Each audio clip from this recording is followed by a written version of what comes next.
we've experienced the highest of highs and we've experienced the lowest of lows. Now it's time to do something about it. Every recruit that comes in, if you sit them down and you talk about it, you ask them what they want to be, you're gonna get one of two responses. They want to be great, they want to be the best. I don't believe most of them. Man, what's up, y'all? It's Freddie Stevenson from Trials of Triumph. I just want to say thank you for supporting last week's episode with Laquan Ellis. We have another great episode coming up this week with Coach Mike Norvell. We talked about the Florida State football program and his origins in coaching. But first, I'd like to take the time out to thank our presenting sponsor. Stein Financial is a registered investment advisory firm building tailored wealth and asset management services for individuals, businesses, families, and trusts. I'd like to thank Stein Financial for being the presenting sponsor for this episode. Make sure that you give them a call at 850-737-4752.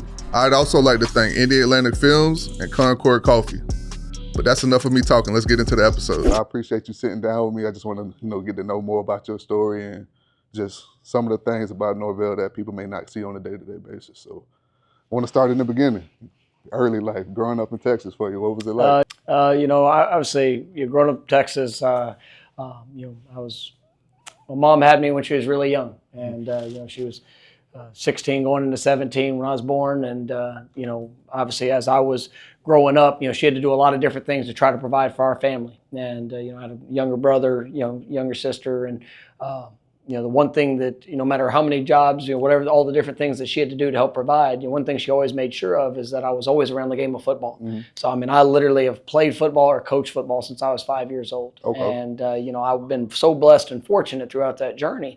I was around just incredible coaches. And, in the state of Texas, obviously football is king there. And, it was something that I really grew my passion, for the game because, the game, meant so much to my life. And, the influencers, the really strong male figures that I got to be around, really helped to, pour into me to, the young man that I was growing to become. And, was just so very fortunate to be able to have this game and the opportunities that were provided from it. And so, it was something, through Pop Warner football, all the way up through high school, I was just blessed. And, I knew that this is what I wanted to do. I've never had a backup plan. I've known since I was in the 7th grade I was going to be a football coach. And, I thought for a long time that I wanted to be a high school coach, because just to be able to have that impact, to be able to help guys achieve their dreams. But it wasn't until I got to college that kind of switched on me. And, for the first time that guys are leaving home and not going to see their parents every night and not getting a chance to, to have that support, support system that they have at home during high school, when they go to college, it's really, the values, the structure, the things that they're going to experience there. That's going to help impact, the men they're going to be when they get done. And, that's kind of where my transition happened from rather wanting to be a high school coach to now wanting to be a college coach. And, I've been fortunate to be able to live out that dream that I've had. That's a blessing. we're going to look back at this because you have all your questions laid out, and some questions you're going to answer for me before I even get the chance to ask them. So I was talking about Derek behind the scenes, but I appreciate you making it easy for me too on your end. But talk about when you were able to get into coaching. When did you start coaching and get your start? So it's kind of a little unique path into that too. Like I said, I've known I wanted to coach since I was young. And, when I was in high school, I started school really, really early. Obviously I'm not the biggest guy in the world, and I went into my senior year and I was 16 years old, and I knew I wanted to play college football. That was my passion, that was my drive. Like I wanted to play this game as long as I could play it. And so I went through and actually had my senior year, and I was about that time I was probably weighing about $145. Not a real good path to go. I was a receiver DB, and I knew that I wanted to have a chance to go do that at the next level, but my body wasn't physically ready. I was fortunate. I had a high school coach that really had a great vision and, kind of planned for me. And, we talked about, the opportunity to come back, for another year in high school. And, I was able to get that worked out. Now, it exhausted my high school eligibility, but I was able to come back and actually coach that next year. And I was I coached the JV. I got a chance to be the offensive coordinator for the JV there. Or for the junior high group. I was a position coach for the JV and varsity. And that was something that even though I was just a year older and more experienced, I mean, I got a chance to be a coach in that world. And I spent that entire year just training, trying to physically develop, to open the door to go play college ball. And I was fortunate to be able to have that path. But that's where my first time of ever getting a coach was. And then as I went through and got a chance to play college, when I finished there at Central Arkansas, I had a great opportunity to stay there and to be on staff. And so I became a graduate assistant right after I got done coaching. I was a graduate assistant there, which was a good transition for me. From player to coach. I'd kind of already done that at the high school level, but now doing it at the college level. Recruiting. Starting to get a sense of all the different dynamics. There at a smaller school, but one that meant so much to me. And then the open door of opportunity came. To be able to go, and ironically, I got to go be a graduate assistant for Coach Malzahn when he was the offensive coordinator at the University of Tulsa. And Coach Graham, the head coach there, was remarkable to me.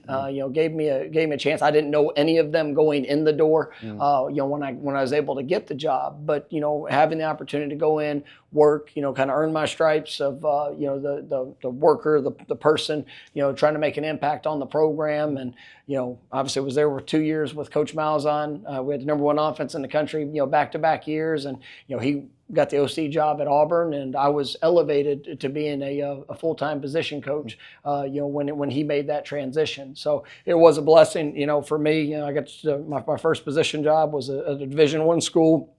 A lot of sacrifice, 3 years of GA, and with that, had some other opportunities, along that path. But I think Lord blessed blessed my path, and you got an opportunity to really fulfill a dream, and to be a college football coach, at that level was really pretty special. Looking back at everything now, of course, you're a competitor, and as competitors, we're always striving for excellence. But do you ever find yourself looking back at where you started and just, man, I'm so blessed to be in this position? Every day. I mean, it's really, and I know everybody says that. I mean, I try literally every day to think through, just the steps, the path, the ups, the downs. I mean, there is no, I tell people all the time, I'm living beyond a dream. Right, because whenever I was, young, I mean, I wanted to be a coach. I wanted to be able to do what I'm doing, but I couldn't. There was no path to ever say that I'd get an opportunity to be here at Florida State, to be at this place. I remember, I grew up in Dallas. Like I said, I mean, it's the very first piece of college memorabilia I ever owned was a 1993 national championship license plate from Florida State. And, it had Charlie Ward's name on there, Work Done, Derek Brooks, being able to see those guys, and that was the only thing that was hanging on my wall. And I love this program from afar, had no connection to it, but it was just the way that they played. It was the leader that they had, Coach Bowden, the best to ever do it. And I mean, just to be able to see this program, and now to fast forward that 30 years, and to be able to lead this program, to the responsibility that I have, the importance of what it is. I mean, it is beyond anything I probably could ever dream back then. But it's something that I mean, I try to never take a day for granted, and everything that we do, I'll start every Monday. I usually try to get here early, and I'll actually just walk around the stadium. And it's a time for reflection for me. It's a time just kind of spur the thoughts of all things that are ahead. But I mean, it really is a time of gratitude, just to know that there's a great responsibility that I have, but also there's a tremendous blessing on the path that it's been to get here. Definitely. I wanted to ask you this because I remember being in college, and at the time, things are a lot different now, of course. But at the time, you have players that, after they got their meals from the FIG, at the end of the day, some guys would be struggling, with finances or things of that nature. And it would put a lot of stress on certain guys throughout the week. Like for me, I would have to send money home sometimes to my mom or my parents to help out with bills. How do you think NIL has helped the players today as far as taking some of that stress off of them?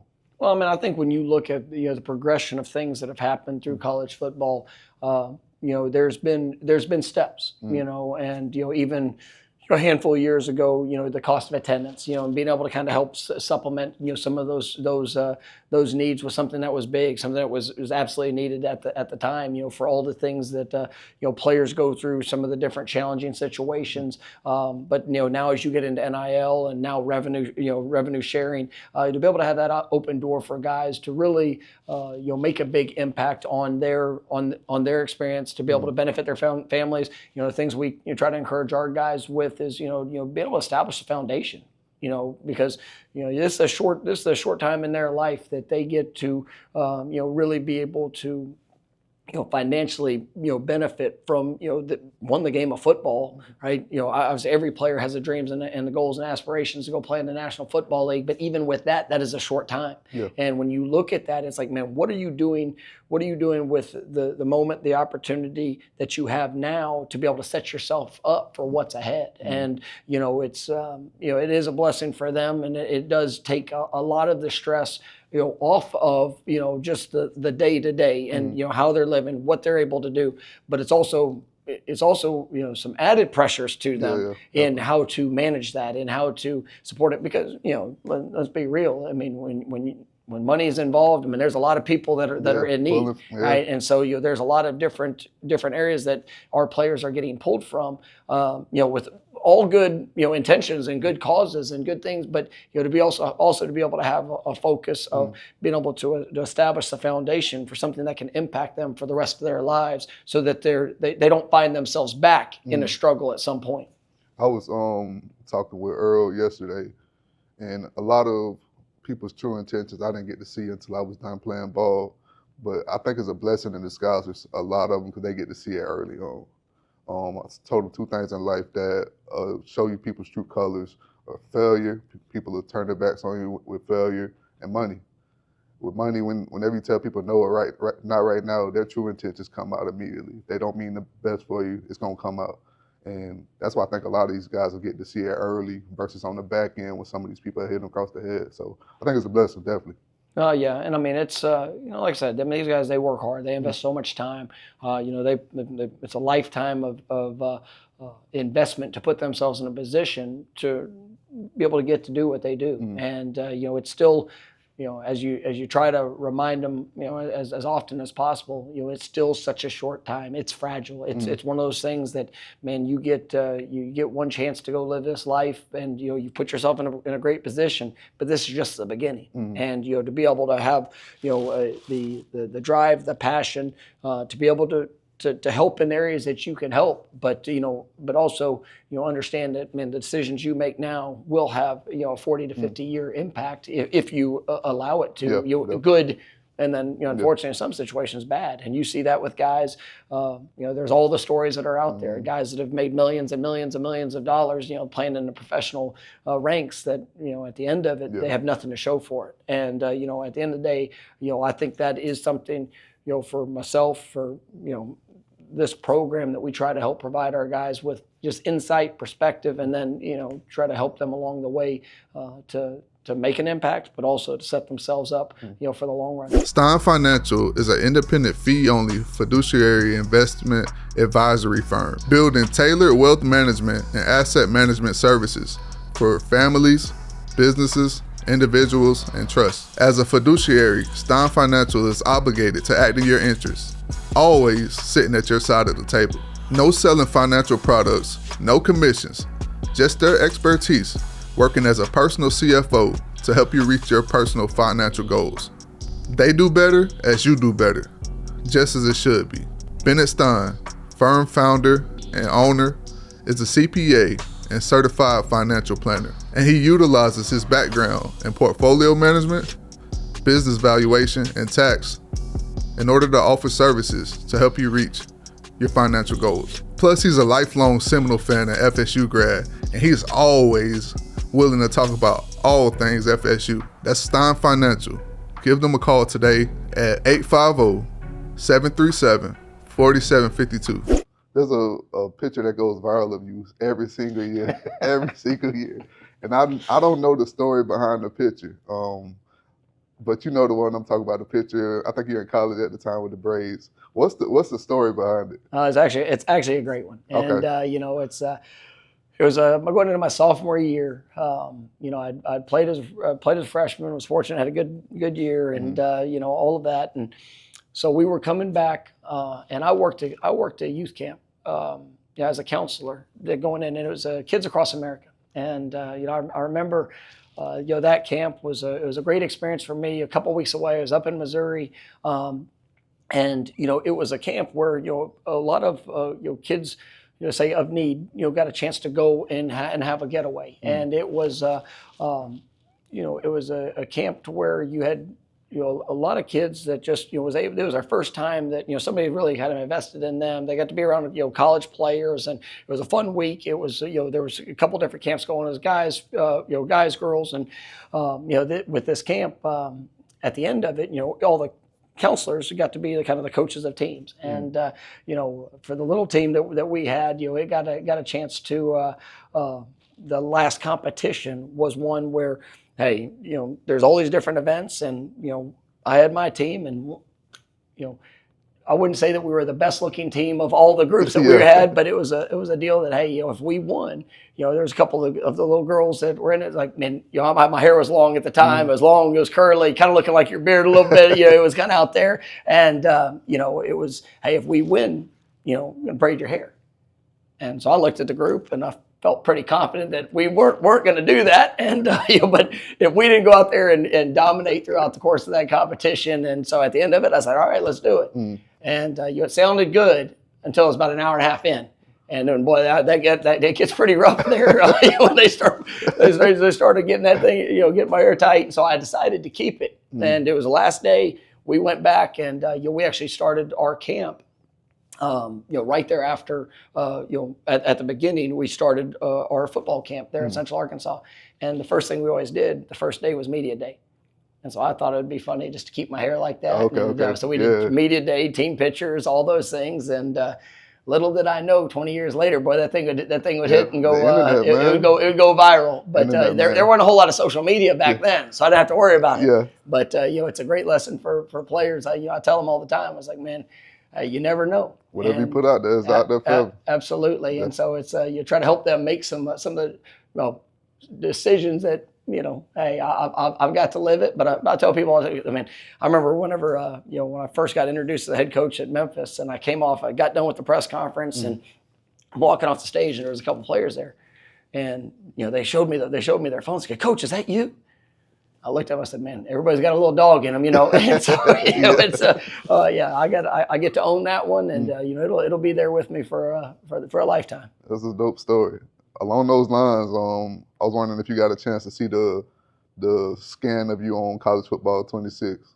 So I've seen it. I've not actually played it, but I have. It's been sent to me. What do you think of it? Boy, I tell you what, man, it's this thing up here, man. It's it's a rough go. It's that gray hair is definitely alive and well, and it is what it is. It's dope. I'm glad to see the game's finally out, but now that they're finally implementing coaches in, it's dope to see. You're a person that always talks about responding to adversity. And I love your message, because ultimately, at the end of the day, we're not just developing better football players. Man, what is your message to your guys after the year that the team had last year? Well, for us, it's nobody ever wants to go through adversity. Nobody ever wants to experience failure. And but as you go through life, man, you're going to face the ups and the downs. And you have to take accountability. You have to be able to go through each experience. And as long as you put everything you had into it, well, then you get a chance to learn from it. You get a chance to reflect. You get a chance to improve. You get a chance to go take the steps necessary to make sure that doesn't ever happen again, that you can grow through those challenging times. And you think about that as a player. You think about that as a coach. You think about that in your life. It's the ups and downs, but it's how you respond in those situations. That are you going to turn from it and run, or are you going to charge into it and actually make a difference in improving to go be the best that you can be throughout all of it. So for me and this team, I'm not wasting it. Yeah. And you sit there and, man, we've experienced the highest of highs and we've experienced the lowest of lows, but now it's time to do something about it. And it's bringing that edge, that determination, that work ethic, that sacrifice, that investment, all of those things, just to be the best that we can be. And, it's, you go through a disappointing year, season, all of those experiences, and, tough decisions have to be made. Tough decisions and reflection and all things that I do, and things within the program, and some changes that we've been able to implement, and, some new faces that have come in. And so there is a level of great excitement for what's ahead, but it's still, there's a respect for the process that's necessary, and you learn through each of those steps. So it's every day. Are you bringing that edge? Are you bringing that desperation? Are you bringing every bit of who you are to go be what you say you want to be? Because everybody talks about wanting to be great. Everybody talks about wanting to be a champion. Everybody talks about that, and there's a lot of people that do a great job of talking about it. We've actually done it. We've won a championship. We've been able to hoist a trophy, right? Ultimately didn't get a chance to hoist the one that we ultimately wanted outside of our own control. But we've seen the high of highs, but then we've also owned the lowest of lows. But what are you going to do to go be the difference maker, to be the best that we can be? And, I'm excited for this team. I'm excited for the program. I'm excited for every bit of it, because, I do believe it's the path and the journey that builds you and sets that foundation for what you're going to be able to accomplish. And we are going to accomplish great things, and we'll be able to look back and say, man, that was a time that it put a spotlight on some things that needed to be done and needed to be fixed and needed to be focused on. Players, coaches, everybody involved, for us to truly achieve, all the things that we're capable of. Definitely. I saw recently that Jordan Travis retired from the NFL. Could you kind of talk about, the player and person that he is? Yeah, I think it starts with the person. And, you look at the journey and you talk about the ups and the downs. He lived that. And, when I got here, there probably weren't, 2 or 3 people that actually believed that he would become what he ultimately did. Everybody was quick to tell me all the different positions he could play, right? But it was a belief in what he could, develop to be, at that position, and the leader, the passion, the love that he had for this place. There were times that he doubted it. Yeah. But, through the work, through the investment, through the sacrifice, all those things that we just talked about, right? He became. And, it was his choice to make. But it was also a supporting group around him that had a belief in him and was able to go through the journey with him. That what's made it special. And, to watch him become one of the great players, that's played here at Florida State, to feel his love and passion for a university. And it's a lifetime impact. And, unfortunately, it didn't end the way that anybody wanted it to. But, I still say, people ask me, like, what's been my greatest experience here? And I'll to pinpoint one moment, it was probably, standing on that stage, winning an ACC championship, going 13-0, and being able to hand him the trophy. Standing on that stage, just got out of surgery, right? On crutches, but everything about that journey he impacted. He didn't get to play the last 3 games, right? But he still was such a part of every play that was in that game, about all the experiences. And he's one that will forever be remembered, just because of the experiences. Yes, the great talent. Yes, the great ability, but he's got a story that will be told forever. And it's one that I'll always look back to. And, I hate, that he didn't get a chance to fulfill, there at the pro level, all that I thought that he could be, due to the injury and just how it all happened. But, just what a remarkable man, and just what a great story. Yeah, I believe Jordan's he's just a winner, and I chop it up with him every now and then. And there's some things that you look at the time. Of course, things don't go your way. You look back at it later on when things come full circle. It was God gives you something better than. Because I thought when football ended for me, it was the end of the world. Now he's giving me something. I don't even think about football anymore. And I truly believe that they're rare, but Jordan is one of those guys that no matter what he puts his hand on, God has gifted him in so many different aspects, and he's going to be successful no matter what he does. We would like to thank Howell Buchanan Strong for sponsoring today's episode of Trials of Triumph. They are a healthcare licensing and professional licensed law firm headquartered in the capital city of Tallahassee, with offices located throughout the state. assisting those with healthcare regulation compliance, healthcare transactions, and other healthcare defense. If you're facing legal problems, you're going to need a strategic defense. Howell Buchanan Strong is Florida's trusted law firm to help you with your licensing issues. Yeah, and that's where, I talk to guys all the time. Like, when you give everything that you have, right, and you pour it all in, right, you're not always in control of what the result's going to be. Mm-hmm. I don't control anybody that's on the outside of this building. Our opponents, man, they don't matter to me. It's about us. It's about the things that we do. It's about our preparations, about our work. It's about, what we're able to do in the moment of truth in the course of a game. Mm-hmm. But if you put everything that you have into it and you know that you've held nothing back, then you're not going to, regardless of the result, whether it's, unfortunately an injury or whatever that might be, like, there won't be regret, mm-hmm. right? Because you know that you gave every bit of it to the best of you. And I remember, sitting, there that night, when the night Jordan got hurt, I went to go see him in the hospital, and, it was just one of those moments. And I even saw it in his face, and, it kind of took a deep breath and goes, "Coach, I'm good." And his playing days at Florida State were over, but "Coach, I'm good." And I looked at him, and you know what he was? There was sadness. There was, probably all the emotions that we all felt. But he was good because he made the most of his career. He made the most of his opportunity, and nobody ever wants to get injured. But you know what? There's no regrets in his career because he went through good days, bad days, ups, downs, incredible celebrations, incredible disappointments. But it was his. And because of that investment, because of what he poured in, and you don't ever find yourself in regret to that. And those lessons are going to help carry him for the rest of his life, to where no matter what he does, what he touches, what he's around, keeping that will allow him to be successful. And success is going to show up in a lot of different ways, right? And you think about coming up, all of us, when you're a football player, all you think about is football. You think about, college, you think about the opportunity to play professionally, you think about the opportunity of what this game's going to be. One day it's going to end.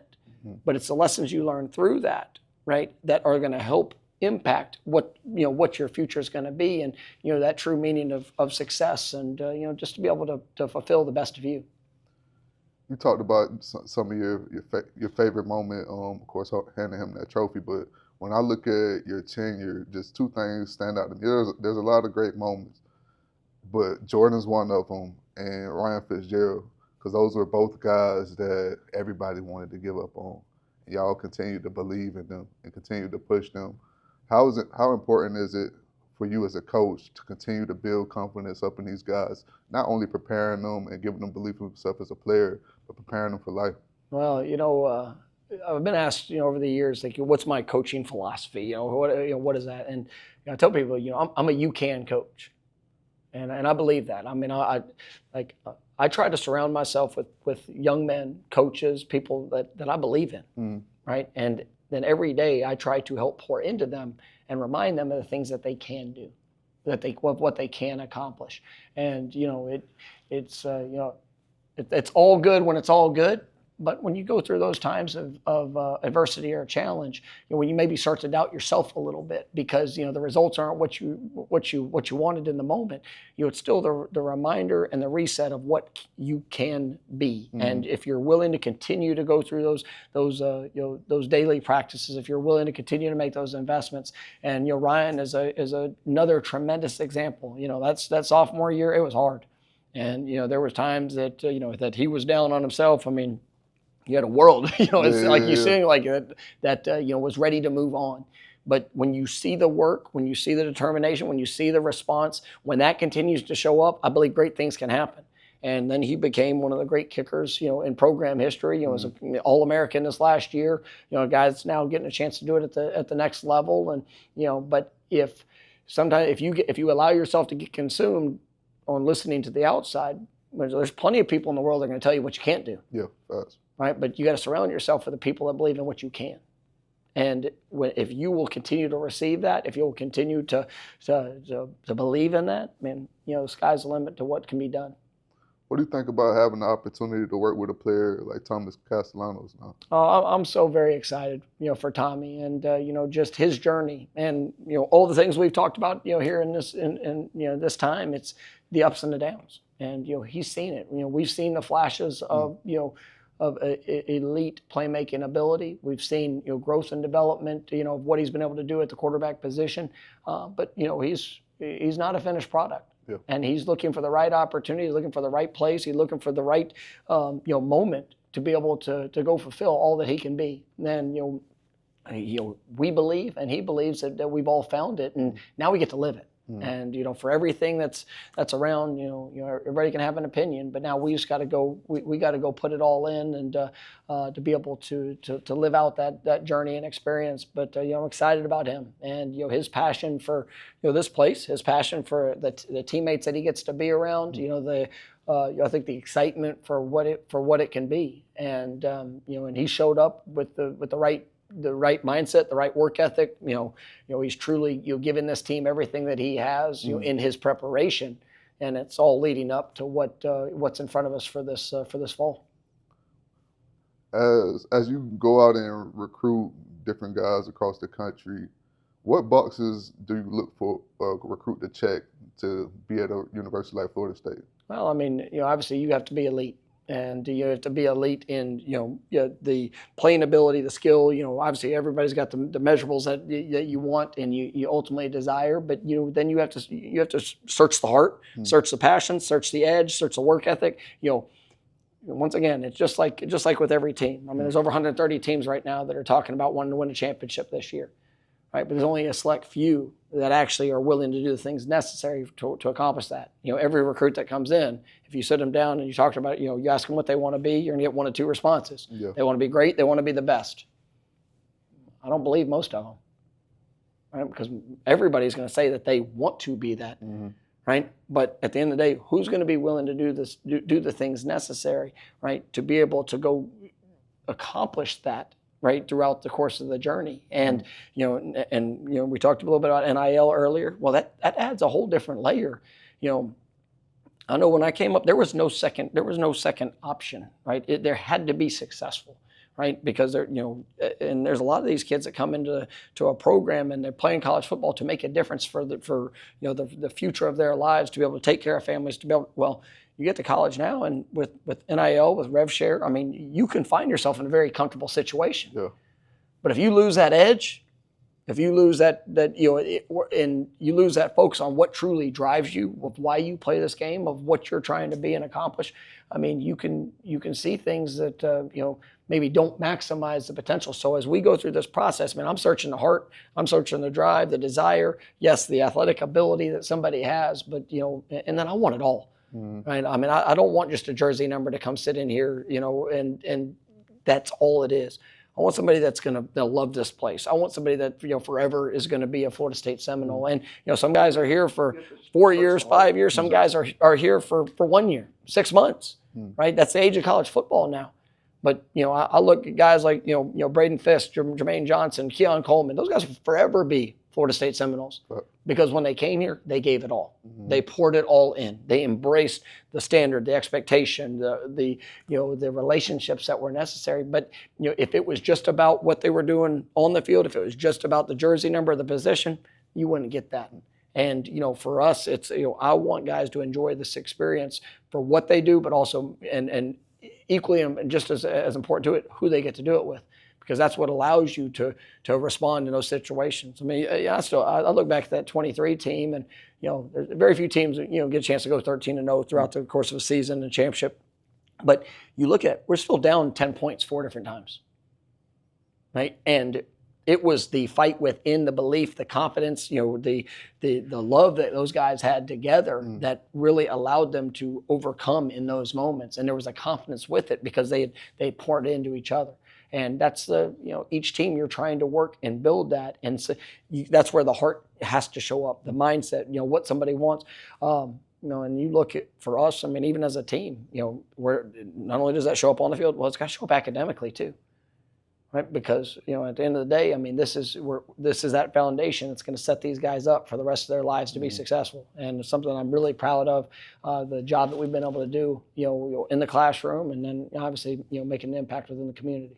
All right, we got two last quick questions so that we can get you out of here.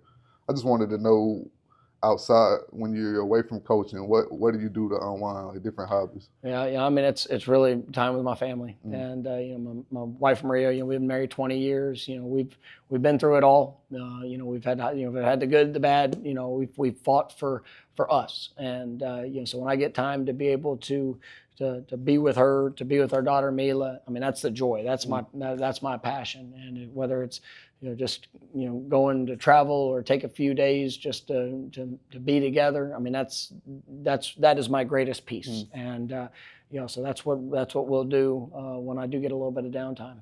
You got to kind of extend on that. The last time we connected, you guys were in Polk County doing the camp. You were talking about the importance of boxing to make a guy a better athlete. Why do you feel? I'm a huge boxing guy. That's what I do. I've been in boxing since coming out of high school. I was talking with Earl a little bit. He didn't know all the stuff as far as like foot position and all this different type of stuff. And I didn't know it was that much to it. But could you kind of go over what goes into boxing and why it makes a player better? I think if you look at two sports that really have a great translation to the game, I mean, it's boxing and wrestling, because you learn how to live in power. Your every movement is either it's going to be on the attack or sometimes on the defense, to be able to move and to still be able to maximize all that you are within your core, your strength, your feet, being able to position yourself. Obviously there's strategy involved. It's quick, sudden reaction. You can have the greatest plan in the world, but you still got to be ready to react to what you're about to face. And so, I think I think those sports do a wonderful job in helping translate to success, on the football field, because of just all the correlation of having to be able to live in a power position, and then obviously the strategic part and the physical part and toughness part of being able to work to inflict your will on another human being. And so I think it's a great sport for guys to be a part of. I'm gonna wrap up with this. I saw somewhere that your favorite musician was Bob Marley. And as a man of faith, just life in general, we talk about life, sports, everything. His song, it just always pops in my mind. I was randomly singing it when we came over here, like, don't worry about a thing, because every little thing gonna be all right. And just as a man of faith, no matter what happens in life, I won. As long as I follow God's plan for my life, and ultimately as a competitor, leader of your team, as long as you can control what you can control, the rest will take care of itself. Yeah, never hold back. And I definitely, I think about all the experiences, and there's some that you look back in life, I wish that didn't, or I wish this didn't, and I look back to the journey that I've been able to be on, and I've been blessed because I've been around so many great people, and every one of those experiences, even the ones that in the moment I absolutely did not want to have to go through, I'm grateful. I'm grateful I did, because it helped me grow into the man that I am now, and to be able to have the opportunity that I have. And I do believe, and I've got great faith that God, He guides every step. And sometimes we want to do something our own way, and we can, as humans, we can be stubborn in that. But as long as we'll stay true to who we are, what we're about, and pour everything in, and it's going to be an incredible future ahead, and I'm grateful for every one of those steps that have been taken, and really looking forward to the ones that are ahead of us. Yes, sir. I'm looking forward to tuning in, supporting you guys, and I appreciate you taking the time out of your busy schedule to sit down with us today. No, man, I appreciate you, buddy. Yes, sir. Thanks, Freddie. So coming out of the Norvell episode, it was awesome being in that facility. Yeah, man. We were at the facility, almost done with everything. We got to make a trip back up when everything's done. Oh, dude, for sure. It was cool just seeing. I've never been in a stadium like that. I mean, I've been around stadiums, but I've never walked into a stadium, walked into those rooms. It was really cool. Seeing the locker room was really sweet. Seeing all the trophies and rings. You were responsible for a couple of those. So yeah, man. It was really cool. Norvell episode is a really fun episode too, because it was just, hearing him talk about ball, hearing him talk about, his passion for it, where he came from. I think that's for me as a sports fan, like that's my favorite stuff, is when you see someone who's found success in certain parts of the game, and then you get to talk to them about their origin. And I think the dopest thing about somebody like Coach Norvell, of course I had a chance to meet him a few years ago. He's not a fake dude. He's authentic. He's himself. He's wired like that all the time. But after a year like last year, a lot of people would tuck their tails and wouldn't want to do interviews. Yeah. Like, he was up front and he wasn't hiding. No. Like, he's not a front runner at all. Like, he's not hiding from the spotlight. He understands the expectations at Florida State, and he's looking to get Florida State back to that level. So I respect him. Like, he was willing to do whatever we wanted him to do. Like, that was dope. No, and we didn't shy. Luckily, sometimes you get in those situations and you kind of have to shy away from certain things. He was fairly open too about figuring out what that next step is for success. Again, accountability is a huge thing in all of these environments, and so like the fact that he's willing to, at least find certain parts of the team being accountable, like trying to figure it out. I mean, we'll talk about Florida State next week. We're going to go through their schedule next week's episode with Thomas Castellanos, the starting quarterback. But they're in a good spot. I think they've got a good leader. Florida State's has a history of good leadership, and Norvell is definitely on that list. Yo, no doubt. But this is our final breakdown of NFL divisions. We've been doing every division, trying to figure out who's going to win, who's not going to win, our teams that we like, our teams that we don't like. And this week we have NFC East and West, and we'll start off with the NFC East. The first team we're looking at is the Dallas Cowboys. They traded for Joe Milton in preseason. He hasn't looked amazing. They've signed Miles Sanders, Javonte Williams, Paris Campbell. They traded for George Pickens, which is a sneaky good signing, especially you get him and CeeDee Lamb opposite each other. They signed Hakeem Adeniji, Robert Jones, and Sadiq Charles. They really do need to revamp that O-line, so those are all offensive linemen. That's perfect. Dante Fowler on an 8-year, which he has been really good throughout his career. Peyton Turner, they re-signed Osa Odigizua. That's on me for trying to say that one. 4 years, $80 million. He must be a dog. Solomon Thomas, 2-year contract. Kenneth Murray, they acquired in a trade. Khair Elam, they acquired in a trade. CJ Goodwin, Marquise Bell, they re-signed for 3 years. And then they re-signed the all-star kick returner Kavonte Turpin. Overall, Cowboys, one of the big things too is like Brian Schottenheimer is stepping up to the plate to be the head coach. I'm trying to remember what their draft is like. Oh yeah, they drafted Tyler Booker, which I think was a pretty good pick. People are actually, from what I'm hearing, kind of saying that he might be one of the steals of the draft if he can kind of figure it out technique-wise. And then a bunch of other people, Jaden Blue in the 5th round. It's kind of a run-of-the-mill Jerry Jones draft where it's just a lot of big schools, but like names that not a lot of people would probably recognize. Yeah. This team has the highest, for me, this team has like the highest variance on like what they could be, because we've seen Dak Prescott be amazing and stay healthy, and the O-line does everything, and you see CeeDee Lamb, catch everything in his radius and remains healthy. But then you have the other side of the ball where, Micah Parsons is still not signed, and he wants a deal, and he's, might be the next coming of Lawrence Taylor.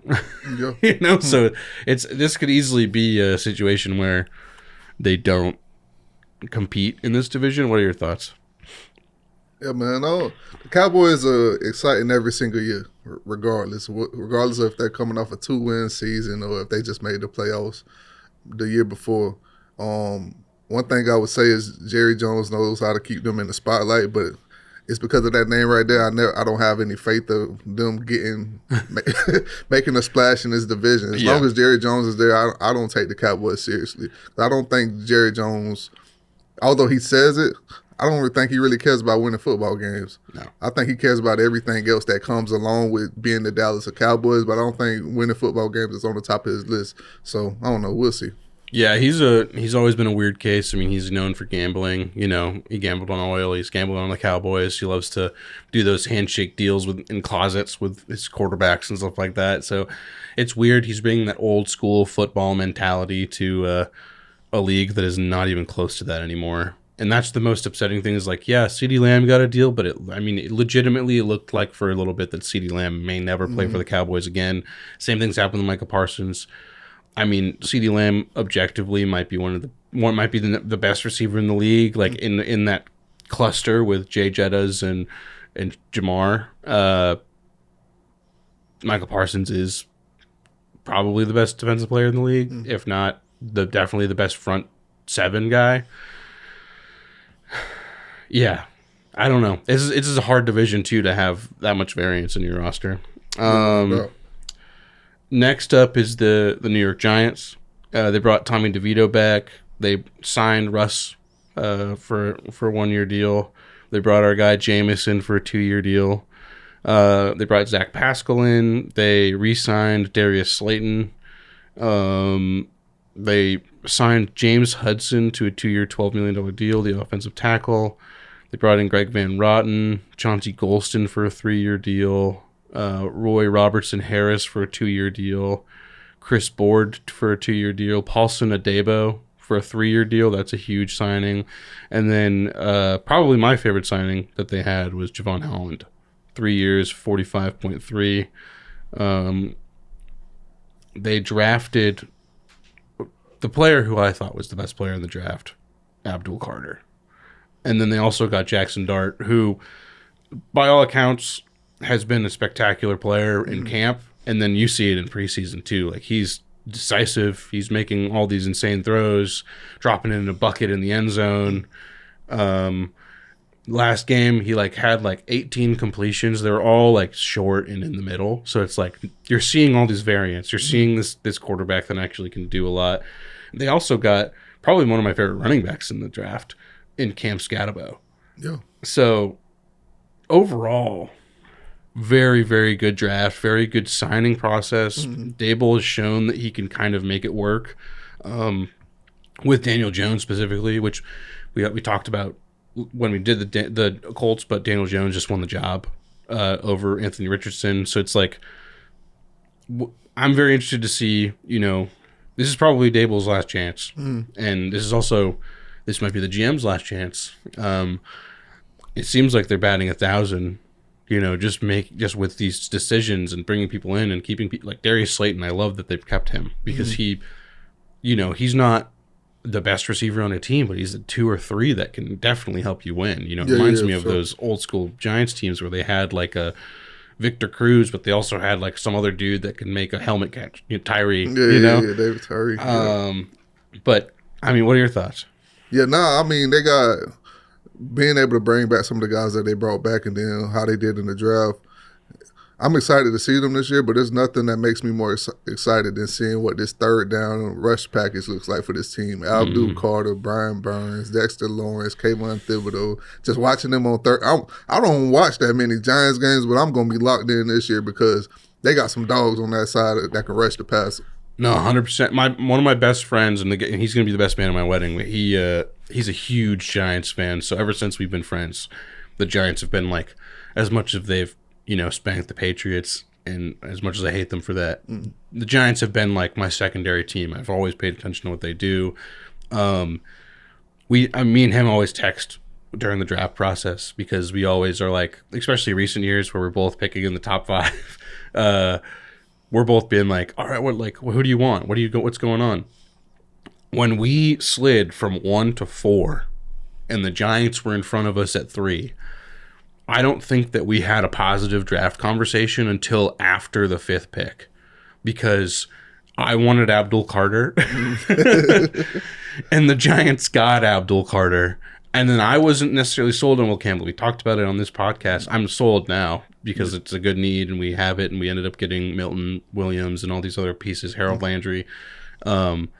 I wanted Abdul Carter. Abdul Carter, I genuinely, if we had the first pick in the draft, I wanted us to draft him number 1. He's that special. Him and Travis Hunter were the 2 best players on the defensive side of the ball, in my opinion. Yeah. You know, Travis Hunter has the X factor of both sides of the ball, you know, as much as we needed that. I loved Abdul Carter. He's a game wrecker. I think he's going to be the best edge rusher in that division in like 5 years. Not counting Micah, just because he does so much other stuff. Yeah. But yeah, no, I agree. That defense specifically, you know, they've got some young defensive backs, bringing in Paulson, getting a good safety. I mean, they've made up for the mistakes that they made a few years ago, like letting McKinney go and all this stuff. I think that they've got a good shot. Their defense is terrifying. But I'm with you. Yeah, I'm excited to see what they do, man. And I'm an offensive guy, but just seeing the defense like that's going to be able to bring a new mentality to that division, man, and you know bring some life to a team that has been lifeless over the past few years. I'm excited to see what they do, because this division, you got the guys like the Eagles and the Cowboys. Every single year they're going to be in those conversations, but when this division is firing on all cylinders and all 4 teams are good, it's exciting football to watch. Oh yeah, yeah. The NFC East, you know, has so much variance in the last few years, where it's like the Eagles spanking, the Giants spanking sometimes, and then the Cowboys always being in the mix, the Washington Commanders now being in the mix. We'll talk about them in a little bit, but yeah, no, this is good. The fact that all of these teams have decent defenses and amazing offensive pieces. I mean, like Malik Neighbors is probably one of my favorite. I just drafted him in a dynasty league. Like, he's one of my favorite receivers to watch. Catches everything. You know, they've got so many good pieces that we could easily see the Giants make some sort of run. Yeah, especially in this division. But they've got to go through one specific team, and that's the Philadelphia Eagles. The Eagles signed Saquon to a 2-year extension. They signed A.J. Dillon, Terrace Marshall, Harrison Bryant. They signed an extension with Lane Johnson. They brought Kendall Lamb in. They brought Kenyon Green in. They brought Matt Pryor in, who I really like. Cam Jurgens signed to a 4-year extension. Azeez Ojulari signed with them, that's an interesting one. Josh Uche signed with them. He's a former Patriot. They re-signed Zach Bond, one of the greatest stories of their whole thing, and then they brought in Adoree Jackson. And then obviously, you know, they won the Super Bowl last year. Lost some key guys, Josh Sweat. Yep. C.J. Gardner-Johnson. Yep. Lost some big names. Mekhi Becton, Kenneth Gainwell, Avonte Maddox, Isaiah Rodgers, Slay. Slay was a big one. I forgot about that. They lost a lot of pieces, but they're also, and then Brandon Graham retired. But they also brought in so many. They just traded for John Mechie. Also, I didn't mention that. That's a sneaky one. They traded Harrison Bryant in that, which I completely forgot about. They traded, C.J. Gardner-Johnson. They traded Bryce Huff. But they also got one of the best sleepers in the draft, Jahad Campbell out of Alabama, the linebacker. You know, Andrew Makuba, at safety out of Texas. You know, Ty Robinson, the DT out of Nebraska. Like, it was such a... Kyle McCord, you know, Syracuse. He had some good success, you know, being the quarterback at Ohio State as well. Overall, I think that they're primed to just keep going. Yeah, you know, without a doubt. They still... Them and the Ravens, I feel like, still got top 3 rosters in the NFL. Yeah. I mean, you could strip away. It's one of those things where it's like it's almost built like a Madden Dynasty team. Like you could strip away half of the assets, and they would still be one of the top rosters in the league. And they're just built that way. I mean, Howie Roseman is an amazing GM. He goated. I don't know how he continues to do it. I don't know. It reminds me so much of Ozzie Newsome. back in the day, being the GM of the Ravens. You know, he just made deals. He had a good eye. He's a great eye for talent. I mean, the scouts around him definitely are helping, obviously. But the decisiveness, I was just watching the Bustin' the Boys interview with Howie Roseman and Nick Sirianni and all them, and they were talking about trading for A.J. Brown and how they didn't know it was going to happen until the day of the first round, and they didn't release it to anyone. There was like 3 people that knew. And it was specifically because they didn't know if they're going to pull it off. And then they pull it off, and they say in the draft room, with the 17th pick in the draft, we're going to pick A.J. Brown, and like faking a phone call. And everybody's like, what are you talking about? And they're like, we just traded for A.J. Brown. And everybody's like, oh my gosh. Like, it's insane. And like, Devontae Smith is the best wide receiver 2 in the league, probably. You know, I mean, unless you want Devontae. But still, like, it's one of those, it's an insane roster. You know, their fan base is nuts too. Shout out my boy Biddle. But yeah, no, I mean, like, they're the kings of the division. It's gonna, you know, the other 3 are just gonna have to try and, you know, take the crown from them this year, and I think they realistically have one of the better chances to go back to back.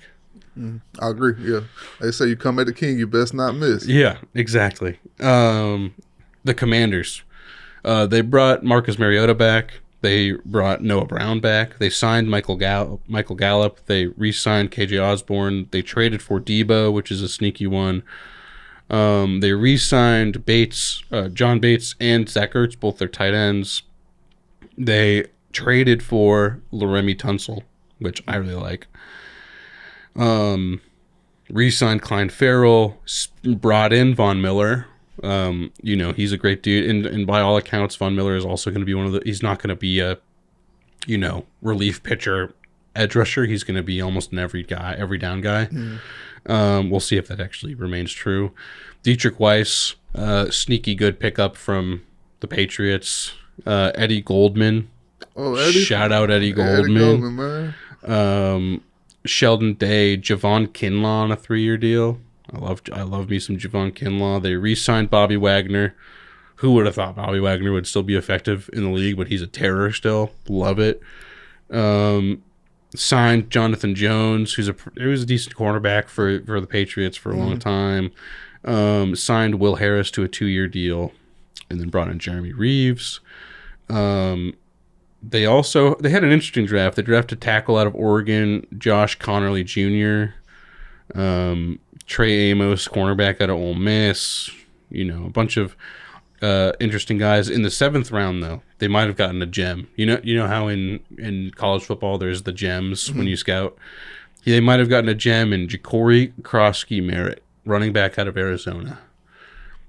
By all accounts, he's coming for that starting job, and he's making a good play for it.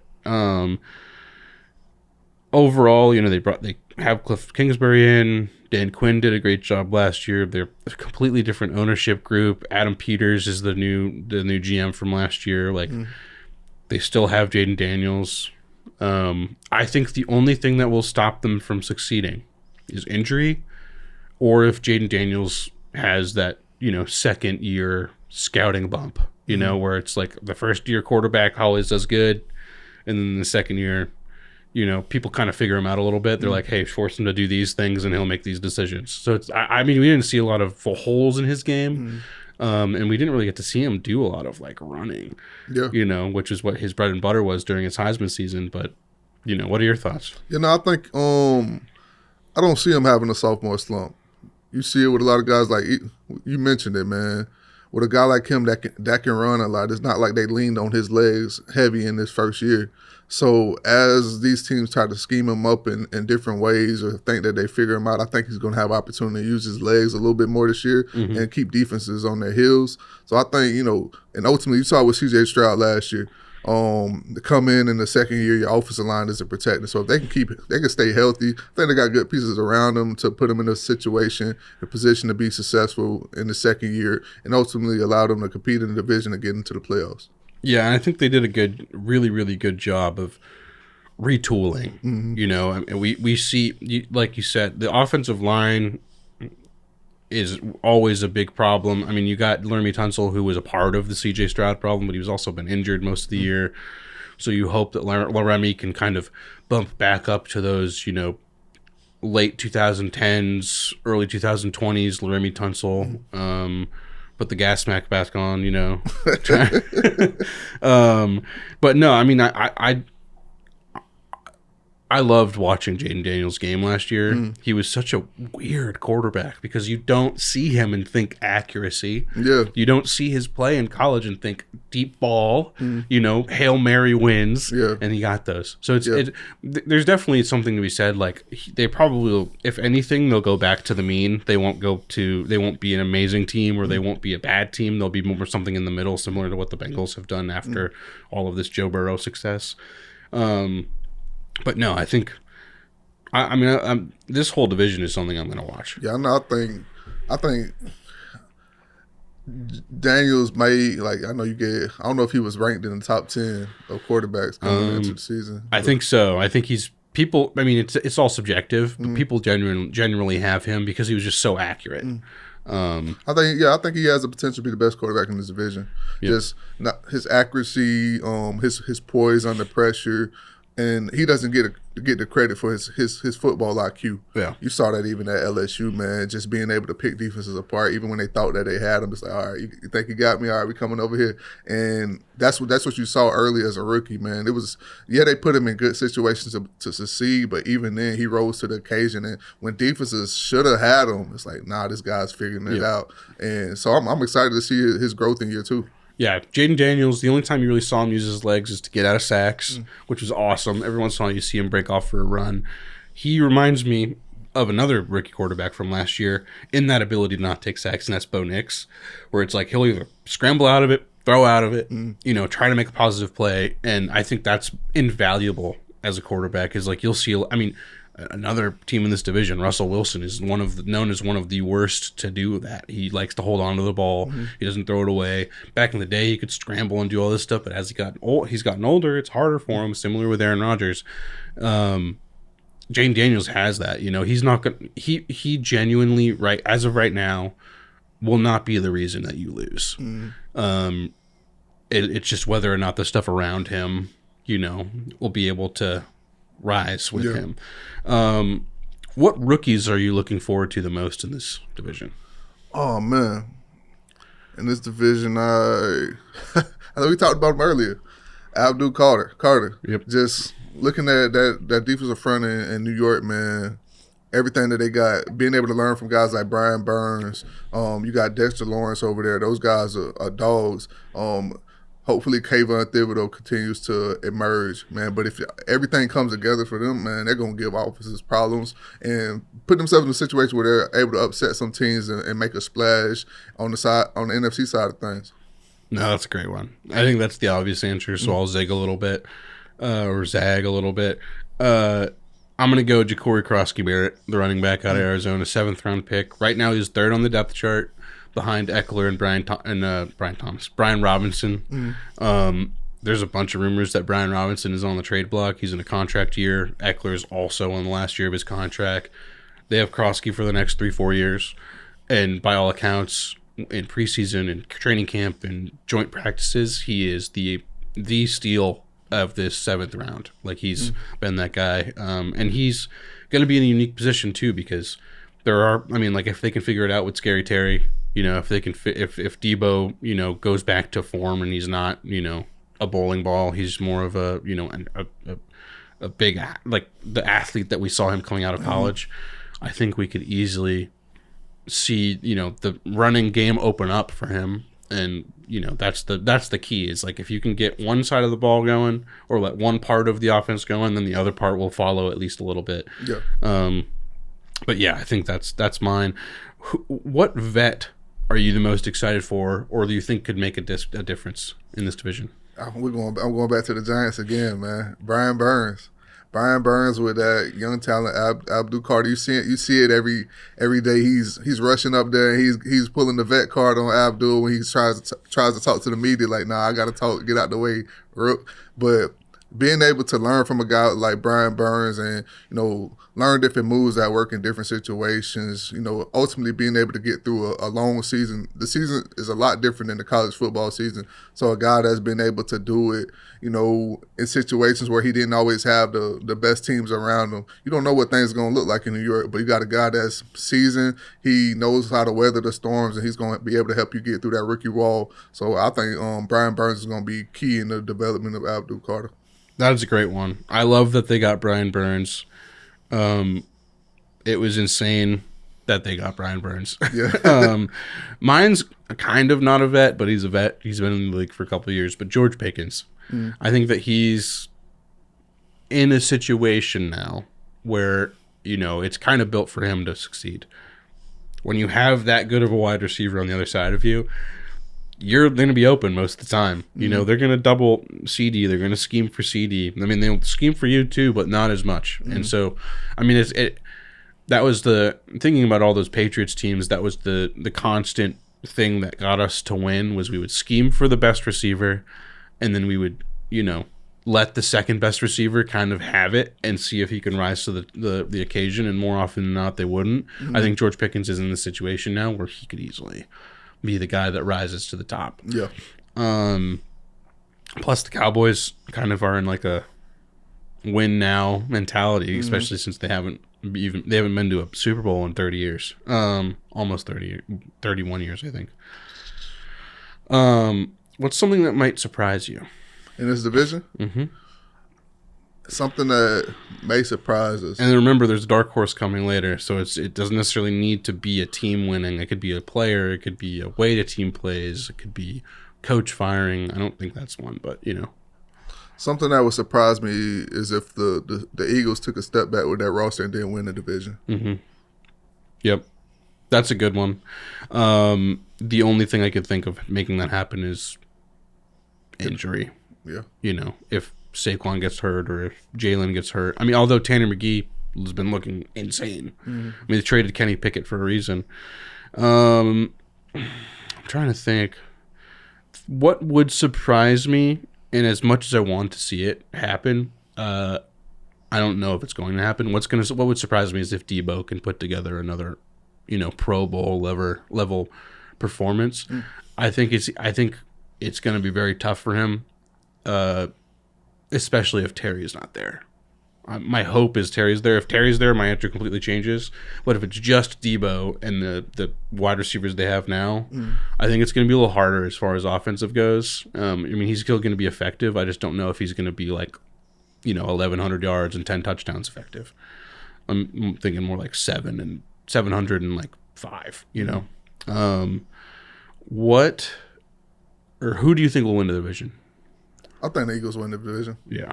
I think there's just too much talent, and you got a guy that is just a leader in Jalen Hurts. He gets all this stuff from the media about not having all the talent and not truly being an elite quarterback because he has all this talent around him.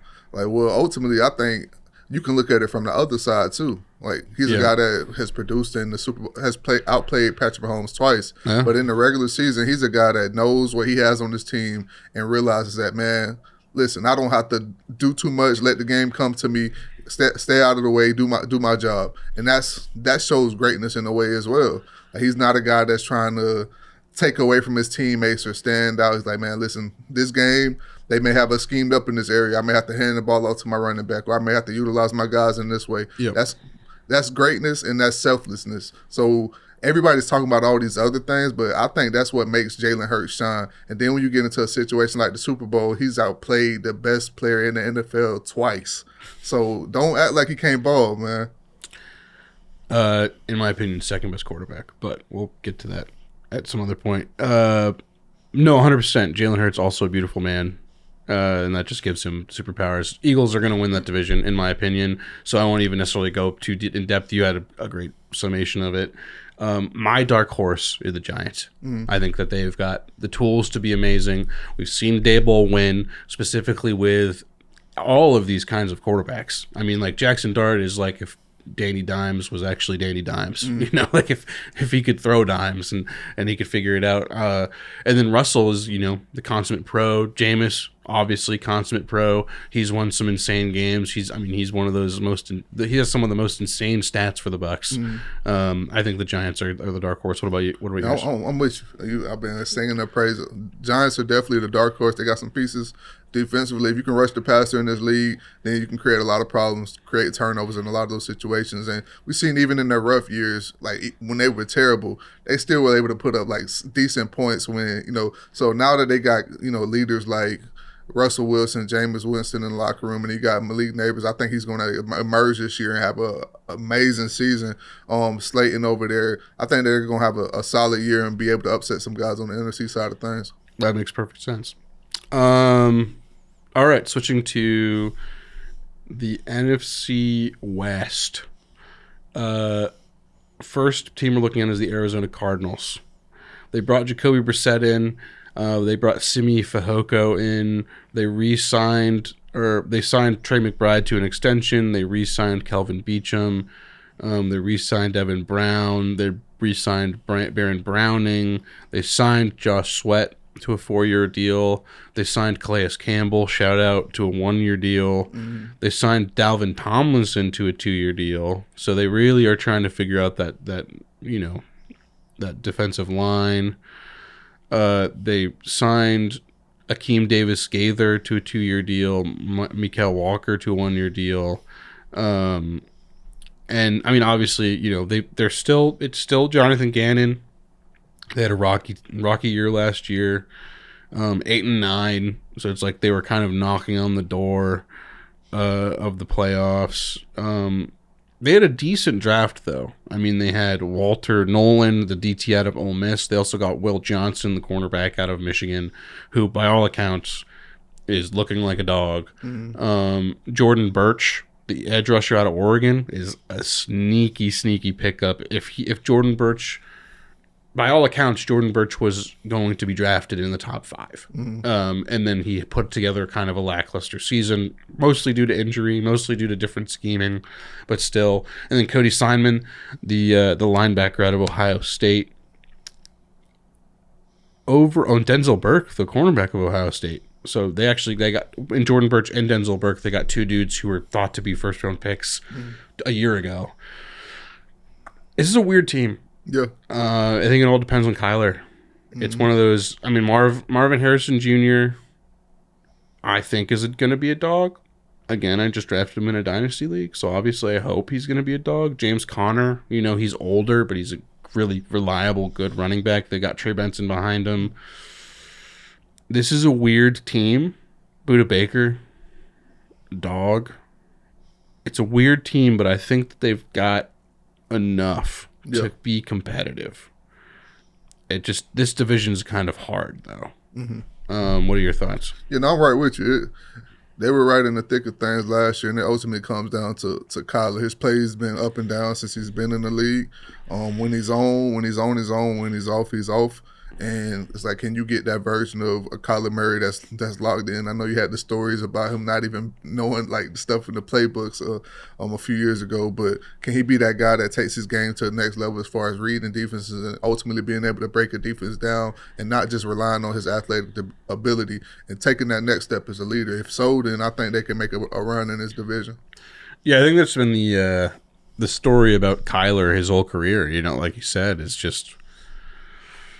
Can he be reliable? And I think that's the biggest thing. That's the difference between the good and the great, usually, is reliability. Are you going to be Patrick Mahomes, Tom Brady, Peyton Manning, and you're going to lead these 2-minute drives in the fourth quarter to win your team's the game? Or, as much as Brett Favre is a great quarterback, or are you going to be like a Brett Favre, where it's like Rocky, you might win a Super Bowl, you might win some MVPs, you might have some stats, but you're never going to be reliable. Yeah.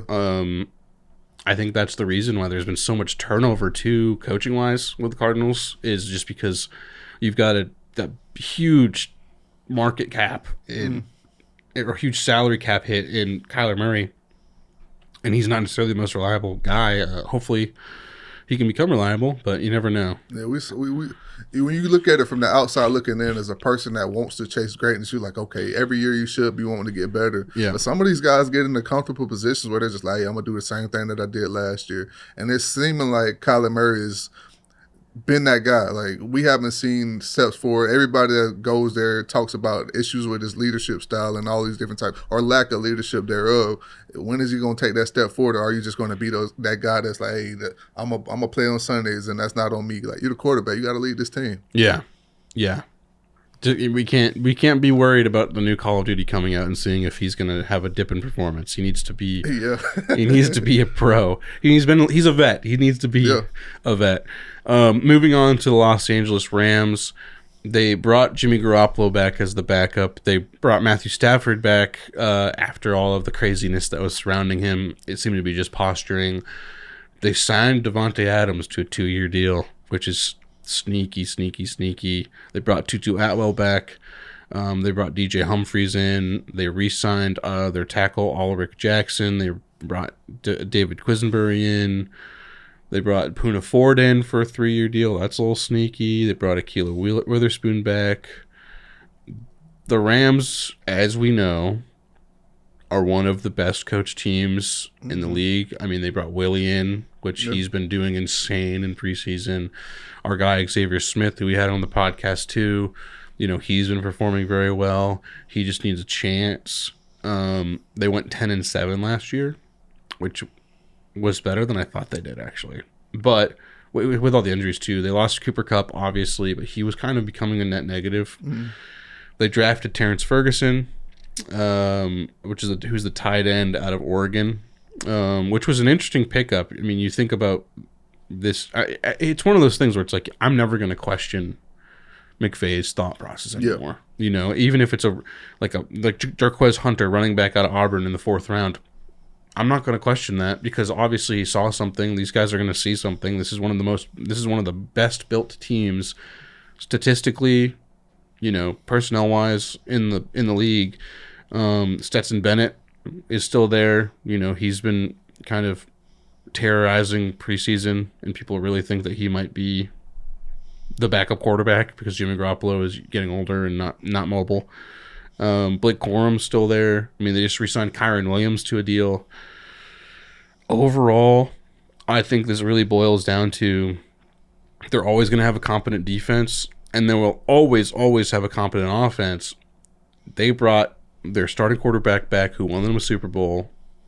They kept Puka Nacua, who is an animal, and they brought Davante Adams, who, by all accounts, as much as he's had bad quarterback play in the last few years, he hasn't lost a step. Always delivers. He's insane.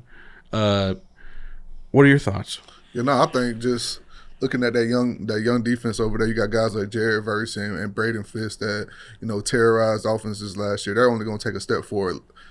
We talked about the Kyler Murray and the lack of leadership, and it's like, okay, you basically seeing the same play every year. But guys like Jared Verse and Braden Fisk, they're wired to get better. They want to know about the holes in their games, and they're going to try to find a way to plug those holes and be better for their defenses, ultimately bring their defenses to their team to a different level. So I think you're going to see a better defense this year. And a guy like Sean McVay, he knows how to utilize all of his pieces. Getting a guy like Davante Adams, when you're used to guys like Puka and Cooper Kupp, while they're crafty guys that can get open and bring value to your team, they're not known as elite top 5 receivers. Davante Adams, he changes the way that you defend the offense. So I'm excited about this team, and they were exciting last year, and they shocked some teams. I think they take a step forward this year. No, 100%. They're probably one of my favorite teams in this division. Switching to the 49ers. They lost Charvarius Ward, Dre Greenlaw, Josh Dobbs. They brought Ben Barch back. They lost Demetrius Flanagan-Flowers. They lost Isaac Yadam, Rock Sin, Talanoa Hufanga. They lost. I mean, they traded Jordan Mason, who was really good for them. They signed Luke Farrell, Demarcus Robinson, Jason Pinnock. That's kind of a sneaky signing on a 1-year deal. The safety, Mac Jones, they brought in on a 2-year deal to be their backup. They re-signed, obviously, Brock Purdy to that massive extension. They brought Kyle Juszczyk, their fullback, back. Shout out. Fullbacks still matter. Also, crazy stat, he's made the most money as a fullback in his career. On Andre Dillard they brought in. Jeff Wilson they brought in. Keyshawn Vaughn they brought in. They've had a lot of interesting acquisitions. And their draft was pretty good too. I mean, they got Michael Williams, the defensive end out of Georgia, Alfred Collins, the DT out of Texas, Nick Martin, the linebacker out of Oklahoma State, Jordan Watkins, wide receiver out of Ole Miss in the 4th round, Jordan James, running back out of Oregon. By all accounts, he's going to be their 2nd or 3rd string running back in the 5th round. I think this is an interesting team. I think we kind of alluded to it, and I agree. I as much as I love Kyle Shanahan and their coaching and John Lynch and all of this team, Robert Saleh also back there as a defensive coordinator, which would be really good. I'm a little worried that they're going to take a step back just because of all the pieces they lose. Yeah. The 49ers for a long time were a lot like the Eagles, where it's, they always had people in the wings. They're retooling, but they're almost at the end of that lifespan. Brock Purdy kind of gave them a little bit more, consistency in that position. It really helped them a lot, changing from Jimmy Garoppolo. They're basically the same players, just Brock Purdy's younger and a little bit more talented. I'm worried. They paid him a bunch of money. They don't have, Brandon Ayuk's still there, but he's hurt. Ricky Pearsall's still there, but, we haven't seen him produce on a, wide receiver 1 level. George Kittle's still there, and he's an animal, but, he's also getting older. So it's like their pieces, their net pieces are getting older. Trent Williams, all that stuff. I'm worried about this team in this division specifically, but also in the NFC. What are your thoughts? I'm right there with you, man. A few years ago, they were every single year. We talked about the Eagles and the Ravens. The Niners were in that conversation as far as like best roster in the NFL, but they haven't been able to deliver over the past few years with those rosters. And now they don't have one of the top 3 rosters anymore. So you expect them to slide back a little bit. The Rams started to take their place in this division last year, and I think that ultimately this year you're going to start to see it. Like, man, this is no longer the 49ers division. They've taken some steps back. We're going to see how Ricky Pearsall emerges. I think he's a guy that can ball. Yeah. I think he's a guy that's going but ultimately, man, I think this is going to be a team that a lot of guys have figured out. Like, it's cool, it works, but a lot of teams have figured the 49ers out now. And it's not always about the X's and O's. They love to say it's about the Jimmy and Joes. Now they don't have those guys. So a lot of those things that teams were starting to figure out, you don't have the guys to overcome those issues anymore. Yeah, you still got Bosa back there, terrorizing. You got Warner, you got Kittle and all those guys. But the other guys, you don't have those top dogs anymore. So I think they take a step back in the NFC for sure. And I think the division as well. Yeah. No, that makes perfect sense. Yeah, I think the 49ers are going to have a hard time in this division. Switching to the Seahawks. They lost Pharaoh Brown, Trey Brown, and Artie Burns. They brought back Jonathan Hankins and Josh Jobe. They lost Vermont Jones. They brought back Ernest Jones and Jerron Reed. They lost Roy Robertson Harris. They brought Josh Ross back in, linebacker. And they brought Cody White back in. They lost Laken Tomlinson. And then, obviously the major headline is they won the Sam Darnold sweepstakes, 3 years, $100.5 million. And they also brought in Cooper Kupp for a 3-year deal, DeMarcus Lawrence for a 3-year deal, Marcus Valdes-Scantling on a 1-year deal, which I did not realize. This is an interesting team. They also lost Tyler Lockett, traded DK Metcalf, and obviously traded Geno. Drafted Gray Zabel, who by all accounts is an animal. Going to be one of their starting guards. Nick Emanwari, the safety out of South Carolina, supposedly has been a really sneaky signing. Elijah Arroyo, tight end out of Miami. People are thinking that he's going to be the number 1 tight end. Yeah, he can ball. He's nice. In the second round, Jalen Milroe, QB out of Alabama, which is a sneaky one. And then, 5th round pick wide receiver Torrey Horton out of Colorado State, by all accounts, is vying for that slot, or opposite, one of the third wide receiver job, whether it be a slot or opposite. Ricky White, wide receiver out of UNLV, in their Mr. Irrelevant spot. The Seahawks, I really like Mike Macdonald, their head coach. I think he did a great job with the Ravens. Obviously, that's just a great organization, though. We saw him really almost punch up on a weight class. They went like 10-7 last year. And it was a bad division. This year it's going to be a stronger division, specifically with the Rams. The 49ers are always chippy. Cardinals usually are like in an spot. I think the Seahawks have a chance to be that second team. And I think injury or, regression could easily shoot them into, that top spot. I think they're closer than some, but they're not. Yeah. I think it's Rams, then it's a distant second, and the second could be any of the three teams. Yeah. What are your thoughts? It's interesting because I got to watch the Vikings last year, and Darnold looked amazing. But we talked about maybe it was O'Connell that kind of helped him out because at the end of the year, it seemed like everybody figured Darnold out, and he struggled tremendously. So he got his money, but I think he's going to be a guy that people have figured out, and he's going to struggle a bit. And the Seahawks, man, they ultimately they lost DK, your top guy. You losing a lot of those pieces like that, man. It's huge, and for a guy like that that's coming in after the year he had, and I truly believe people figured Sam Darnold out. And once you start to put pressure on him in situations like that, I feel like you're gonna see Sam Darnold of old. I think they're gonna struggle. I honestly believe that they're gonna struggle. Yeah, no, 100%. I think it's gonna be a tough time.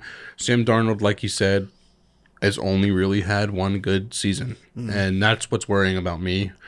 In my head, I'm like, why did you guys you basically made a lateral move, except that Geno is okay.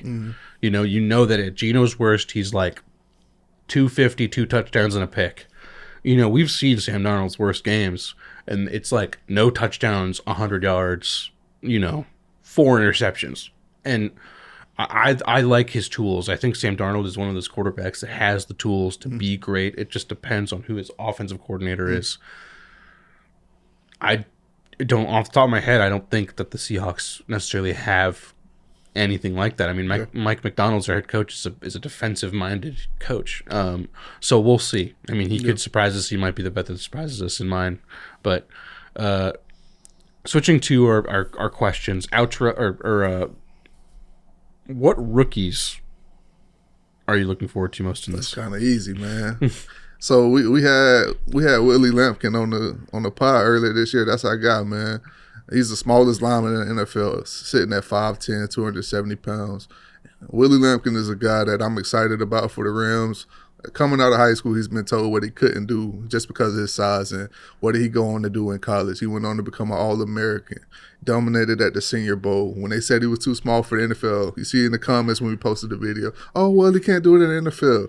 First preseason game, he's pancaking guys. Like the NFL page is showing him pancaking guys. He's a guy that's versatile, man. He play guard, play center, line him up at fullback if you want to. Get a little Lorenzo Neal type action. He's a dog. He's physical. He's violent. So for me, that's a piece on the Rams team that I'm excited about, and I hope that they give him an opportunity to showcase his versatility. No, 100%. I think he's going to be a dog. He just needs a chance. I'm going to go Will Johnson, cornerback out of Michigan on Arizona Cardinals. By all accounts, Will Johnson should have been drafted in the first round. And it was every mock draft had him in the first round or the early second round. He went 47th. So it's like beginning of the first or the second round. I think that he's going to be really good. He was a huge part of that Michigan team when they won the championship. He was a huge part of them even being close to competitive last year, even though he was playing through injuries most of those last 2 seasons.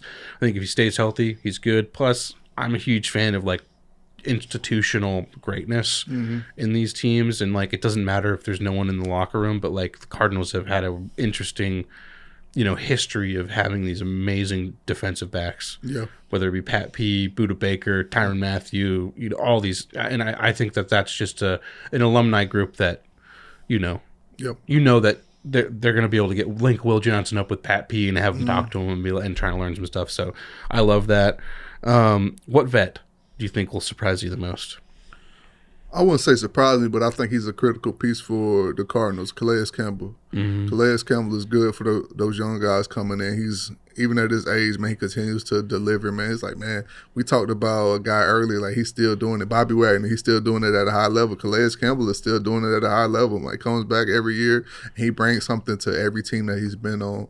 So I think his wealth of knowledge and just being a guy that the team can lean on as a leader. Like we talked about the lack of leadership from a guy like Kyler Murray. Maybe a guy like Calais Campbell, even though he's on the defensive side, can be a good guy to bring Kyler Murray under his wing and kind of just, bring him up a little bit, help him rise to the occasion, I think he's a guy like that. Everybody talks about his leadership, his ability to mentor younger guys, and I think he's going to be able to bring that to this team.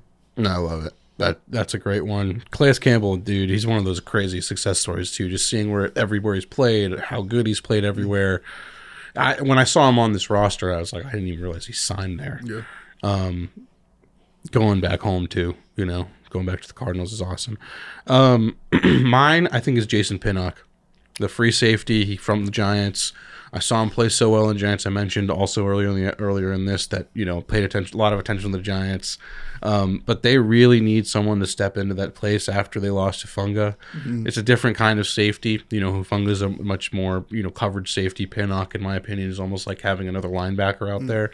But I think Pinnock could really surprise us and really put together an amazing season. Something that may surprise us in this division, man, I think the biggest surprise for me would, I think, because you got the Cardinals, they got some pieces now.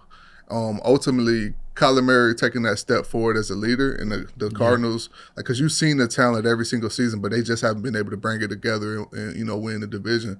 Can Kyler Murray take that next step and get this team to the point where they can win this division and can compete in the NFC? That would be the biggest surprise to me.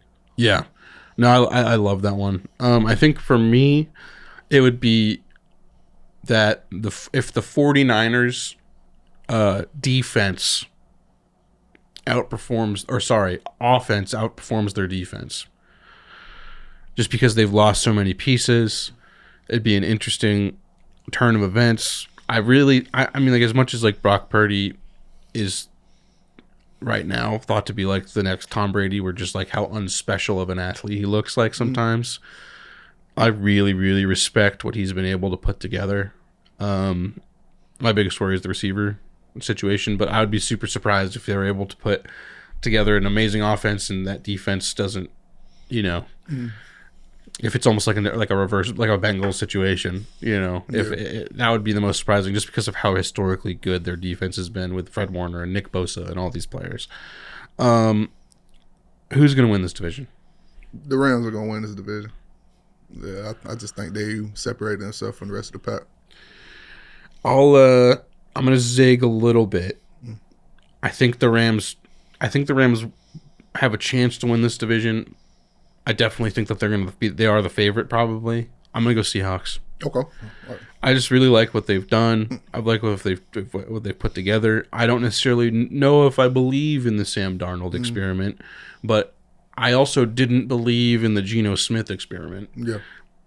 And different coaches, different staffs, all that stuff. But Geno Smith really was one of those quarterbacks that opened my eyes to being like, oh, it literally is just scheming and fit and, the confidence you instill inside of them.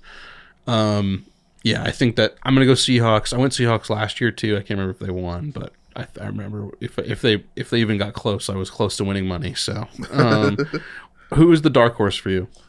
The dark horse for me is ultimately, I think, the Seahawks. Just because we saw, like I said, Sam Darnold is fortunate to be in the situation. He had a good year, but ultimately, this is a quarterback-driven league.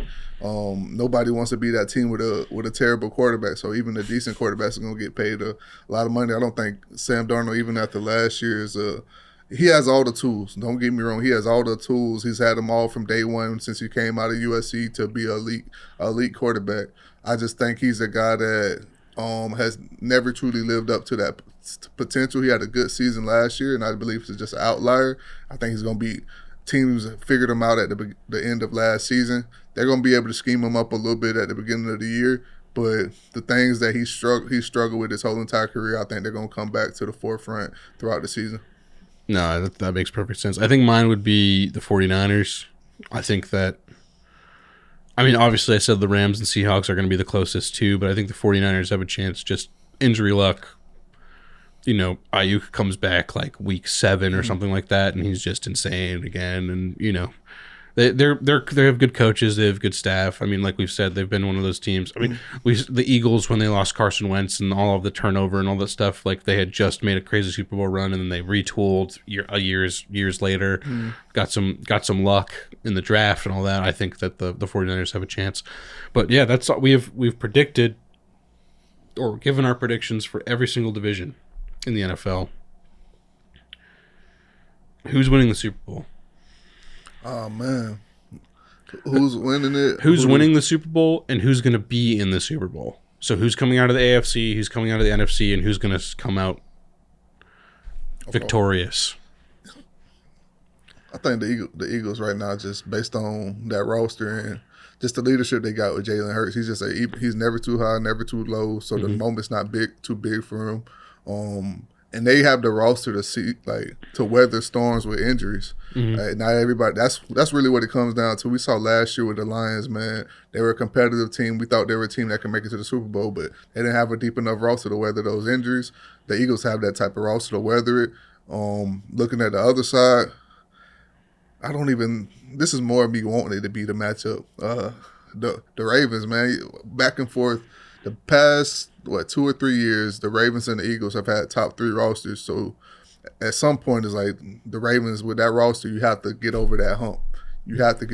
And it comes down a lot to Lamar. He's been great in the regular season, but the playoffs is maybe 1 or 2 mistakes that cost them games. Can he get over that hump this year? So I would love to see a matchup between those guys, but I just think the Eagles right now, with being at that level, with Jalen Hurts just being even killed in those moments, I think they take it if that's the scenario. I think on my end of things, the Eagles make it out of the NFC, but I think the Bills make it out of the AFC just because of all of the stuff that they've brought back in. They've lost a lot, but they've also, Josh Palmer, like we said in our breakdown, I think he's a scary pickup for them. So it's just, between that though, my head says Eagles, but my heart says Bills. I think the Bills do it. I think it's going to be an offensive coach versus defensive coach. I think it's going to be a situation where we've never seen Sean McDermott really have 2 weeks to scheme for a team in the playoffs. Let's see. I think the Bills have a chance. Speaking of the Bills, James Cook got paid. Yep. Finally. Well deserved. Man. It's dope to see it like, I got, of course I'm a root for him because I play with his brother, but just a guy that really didn't, get the opportunity to be the feature back in college and then come on. Ultimately, you see a lot of these running backs fall off because they have way too many miles on them. And I think that's what kind of works in his favor, that he doesn't. So he's a guy that can terrorize this league for a while. So I'm glad that they paid him. I truly believe like he's a huge part of this team, and he was a huge part of the run last year. And even in that playoff game last year that they lost, like, man, if they wouldn't have went away from him, sometimes they may have came out on top in that game. Yeah. No, he's a dog. He was dicing things up in the playoffs. Yeah, I think that's pretty much it. Preseason's actively going on. We're going into week 0 of college football, so we'll probably talk a little bit about that. Not next week because we're going to be filming the intro for next week's episode but the week after probably we'll talk about week 0 and the first week of football and all that. Who's your football guy? My football guy is Joey Galloway. Joey Galloway, first round draft pick out of Ohio State. Always consistent in the league, man. I remember him coming to the Bucs in 2005 and balling, reviving that Bucs team, man. After we won that coming off that Super Bowl, we had a few down years, and he kind of revived that Tampa and brought some hope to Tampa Bay. He had a 1,000-yard season. He's the first player in Buccaneers history to have 3 consecutive 1,000-yard seasons. But with that being said, he's also the guy with the most receiving yards without ever going to a Pro Bowl. That's crazy to me because I remember those Tampa Bay Bucks years, and Joey Galloway was electric. Like, I had the Galloway jersey every Sunday. He was a baller, man. He was electric. Anytime he got the ball in his hands, he could take it to the house, change the score on the scoreboard fast. Always been consistent. Always been the guy that you can count on as a leader. So for me, it's Joey Galloway. That's a great pick. Had a stint with the Patriots after leaving the Tampa Bay Buccaneers. My guy is Mike Daniels. Sorry, defensive tackle at Iowa.